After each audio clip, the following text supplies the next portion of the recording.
You know that feeling when you are standing in front of 3 different bins, holding a coffee cup, and you have no idea which one it goes in. Most of us get wrong. That's called contamination in the recycling world, and it is in fact a multi-million-dollar problem. Welcome back to Xinyu's Venture. I'm your host Xinyu, a second-year commerce student here at UNSW, and this is our deep dive into hypothesis testing with an actual entrepreneur. Over the next 15 minutes, we are going to walk through how Martin tested his assumption. While getting a customer to say, "I love it," isn't enough.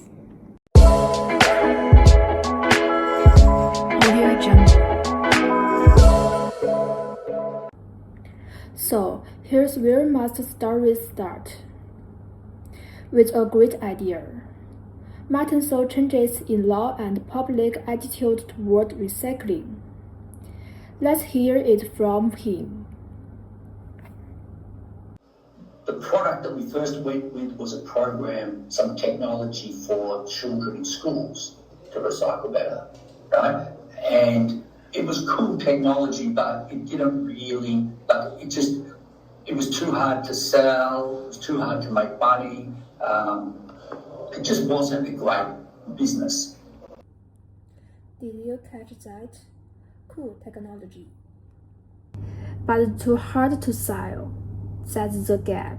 And as students, we often think if we build something clever, customers will just show up. But Martin actually listened. We see people in the industry keep coming back to one thing: contamination. People putting the wrong things in the wrong bin. That's when Martin started his journey from school to smart bins. He didn't just get that smart bins were the answer. He formed a new hypothesis. If we build a bin that can identify the right item and lock the wrong one out, then sustainability has at large companies will pay a margin to solve contamination. He tested it before building anything.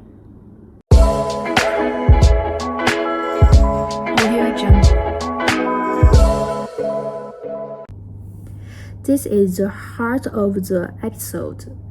Martin didn't run a survey. He didn't ask, "Do you like this idea?" Let's hear this out. We then went to a few big companies and said to them, if we could build a smart bin, would you buy it?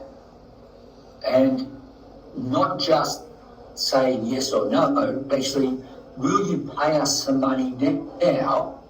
And when we build the smart bin, you can be our first customers. And so this is, in my opinion, the best way to validate an idea.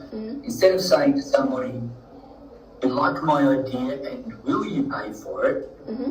Instead I say to you, "Do you like my idea and will you give me money now to pay for it?"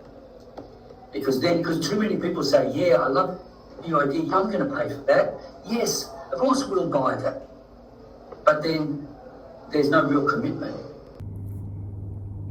Let me stop there. As UNSW students, we do so many group projects where we build business model canvas. We interview 5 friends, and we call it validation.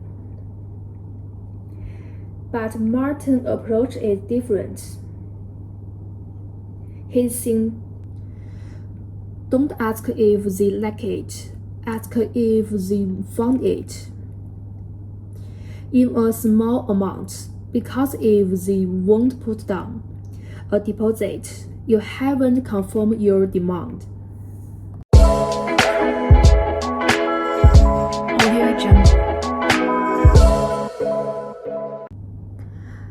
Martin and his team then built a prototype. He talked about signage here. When you go to use a bin, you just want to use it.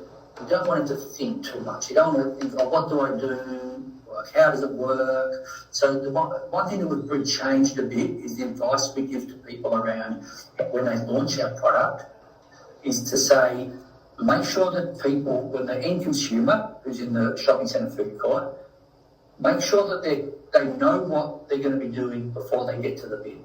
Which means from a distance, I should be able to see clear signage, step 1, scan, and step 2, drop it. If the ones that are more challenging, or the difficult ones, is if I walk up to it and then I've got like small size 12 or size 10 font and I've got it down and I've got to read how to use it, people get frustrated. Right? They get frustrated, it's not fast and it's not easy. So probably one thing we've learned over time, and even though it's not our technology, it's not really our responsibility, it still impacts the success of our product. And so we've tried to, give guidance to the people who buy our product when they launch it, that the importance of, the psychology of how people use bins and how people learn and with bins. Because a lot of people just put signs up on, our biggest competitor is probably signage. Someone just thinks, I'll just put up a better sign and then people are going to read my sign and they're going to do the right thing, put the right thing in the right bin. But people, like, you probably think of yourselves, like when you go and use a bin, how often do you really stand there for like 10 or 20 seconds and look at all the instructions and read everything on the bin? You just don't do it. This is an example of a failed assumption. Martin thought that if the technology worked, people would figure it out. But the real user behavior was, I will not read, I will guess, I will get impatient, and that breaks the adoption of the bin. Here's my key takeaway. Hypothesis testing isn't just about does the product work. It is about does the human work with a product. Martin didn't fail when user got messed up. He learned. And that learning became a feature of how he now advises every new customer.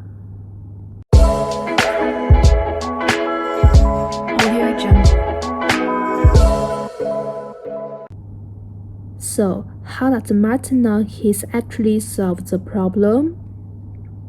He told us that there was metric that matters more than anything else. And so I suppose a real measure is repeat customers. Now we have a lot more repeat customers. In the early days, some people bought our product because it was innovative. I think there's type of customers who will buy a product because it's innovative. Like there's just people who love to support innovative products, right? And so they know that they're taking a risk because they know it's a new product. They know that there might be a few issues with it or something. They love innovation and they will support people building innovative products. And so I suppose in the early years, we probably had more of those sorts of customers. But now, as the business has got bigger and we sell more product, we now tend to sell to people who want a reliable product that will solve a problem at scale. That shift is everything. Early adopters will forgive bugs. They will forgive confusion. They are buying the story. But mainstream customers, they are buying the solution. And if your hypothesis test only talks to the first group, you may think you are ready to scale when you are not. Martin's answer was clear. Let's hear this out. One of the one of the mistakes I see other startups make is that they get a meeting with a big company. Let's just say you're trying to sell your product to, a big bank or a big telco or something like that, right? And you get a meeting with somebody. Often, imagine you've got a product, right, and you're trying to sell to a big company, right? You go to a big company, you meet somebody that says, I love your product, I love what you're doing, I love that, but it just needs these two extra, we can't buy it because you don't have this and you don't have that, right? So then you go back to your team and you say, this big company's really interested, they're really excited, they really want our product, we just need to add these two things and they're going to buy it. Right? And so then you do it differently, and what often happens is, and you don't know this at the time, but that person that you met within the big company, they probably didn't even have the budget to buy your product anyway. Right? And so nobody ever says to you in a meeting, I work for a big company, but I'm not really that important, or I'm not that, I work for a big company, but I don't have a budget to, buy your product, okay? So I suppose the lesson that I've learned over time is make sure you're talking to the right person who can make the decision, and don't just talk to everybody who wants to talk to you, because sometimes you'll get big companies or big government organisations where everybody just wants to talk, but nobody can make a decision. Martin's advice is that ask yourself, does this person control a budget? If not, then allow it or not. So, Martin's learning in this case is that validates the idea is far from enough. What is truly important is the power of the person you are validating with. My insight after this interview is to stop asking, do you like my idea? But start asking, what will you give up to make this happen? Because that's the question that separates a theoretical project from a real business.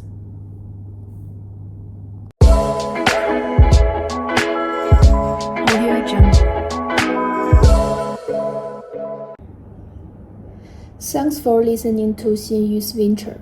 A big thank you to Martin from Carapace for being so open about the hard lessons. Let's quickly sum up the hypothesis tester Martin actually ran. First, he started with a problem, recycling contamination. Second, he formed a hypothesis. If we build a smart bin that identifies the right item, then sustainability has will pay to solve contamination. Third, and this is the key, he didn't build first. He tested by asking big companies, will you give us money now, before the bin is created? False. He built a small prototype, sold to early adopters, and watched the real user behavior, which surprised him because people don't read science. Fifth, he measured success by repeat customers. And sixth, he learned to validate not just the idea, but the person, by making sure he was talking to a budget holder, not just a friendly voice. If you take one thing from this episode, let it be this: your assumptions are not truth.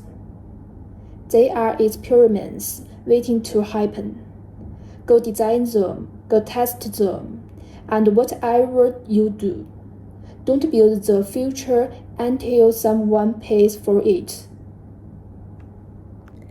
I'm Xinyu, hosting my channel in UNSW Business School. See you next time.